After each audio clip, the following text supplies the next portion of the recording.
Today, I want to provide you with a comprehensive pre-market update on Mullen. We'll delve into recent data points and discuss the actions of short sellers. Mullen has released some noteworthy information, including the definitive 14A and a press release. So, let's go over everything in detail. Before I start, if you are new to the channel, be sure to subscribe to the channel and turn on post notifications by hitting the bells so you never miss any of our uploads. And also remember that this is not a financial advice video. Now let's start. To begin with, during pre-market trading, Mullen stock is down by 3.07%. Looking at the intraday chart, we can see that this decline coincides with the submission of the definitive 14A. Additionally, there was a press release around the same time. Let's examine these updates more closely. Starting with the press release, it confirms that the highly anticipated, strikingly different tour will commence on August 20 in Austin, Texas. The press release provides information about the showcased vehicles, such as the B2, M1, and M3. However, I have some reservations about the potential success of the M1 and M3 during this tour. It seems that the target audience may be more inclined to view them at an expo rather than at this event. Nevertheless, the M5 is expected to be the highlight vehicle. The press release lists several locations, with more to be added soon. For additional details and registration, they have provided a link, which currently states the registrations will be opening soon. The Las Vegas location appears particularly appealing, perhaps for November 1.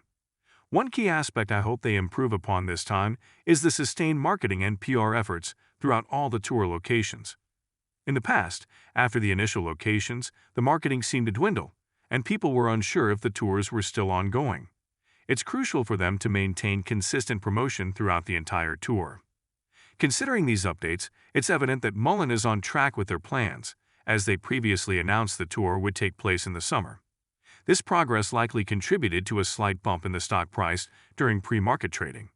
However, there's also the matter of the recently submitted definitive 14A. This document serves as the final proxy for the upcoming shareholder meeting on August 3. It is important to note that this is the new submission, following the preliminary 14A that was filed a couple of weeks ago. Although I examined the document and didn't come across any significant changes, there are a few notable points worth mentioning.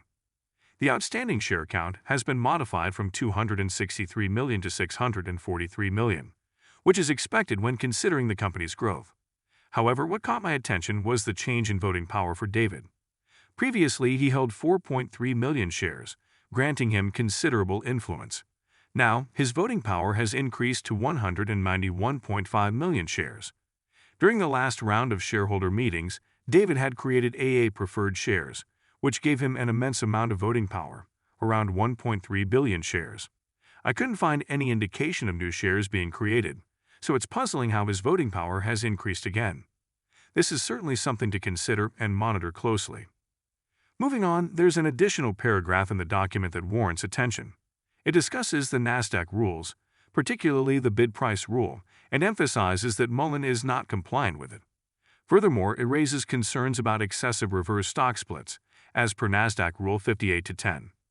According to this rule, a company cannot execute more than a 250-to-1 ratio of reverse stock splits within a specific time frame. If Mullen were to implement a 1-to-100 reverse stock split, they would reach that ratio. This disclaimer is certainly noteworthy and should be taken into account. The document also mentions the transition from Delaware to Maryland. Previously, they had stated that it would be immediately converted to a Maryland corporation upon approval. However, the updated document indicates a more delayed approach. This change could be seen as positive. While there are numerous other alterations in the document, most of them pertain to wording or minor details. The fundamental aspects of the proposed items remain unchanged. Now, let's shift our focus to the activities of short sellers. The short score currently stands at 76, indicating a significant level of short interest. The utilization rate is 85.69%, suggesting that short sellers have borrowed a large portion of available shares. The number of shorted shares has increased by 8.5 million and remains on the threshold list. Personally, I question the relevance of the threshold list, as its significance seems debatable. The cost of borrowing shares has risen slightly to 12.44%, with 26.15% of the free float being shorted. However, it's important to adjust these figures since Ortex has an incorrect outstanding share count of 243 million. while the actual count is over 600 million. Adjusting for this discrepancy, the estimated short interest should be around 8 to 10%. Nonetheless, a significant amount of shares, totaling 49.74 million, are still being shorted. In summary, this pre-market update covers a range of important information about Mullen. We discussed the press release for the upcoming tour, highlighting the potential success of various vehicles and the importance of sustained marketing efforts.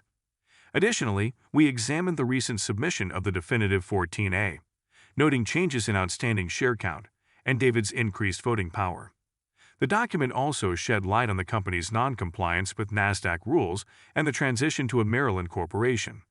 Lastly, we touched upon the activities of short sellers, with significant short interest and an increasing number of borrowed shares. Guys, that's all we have for you today.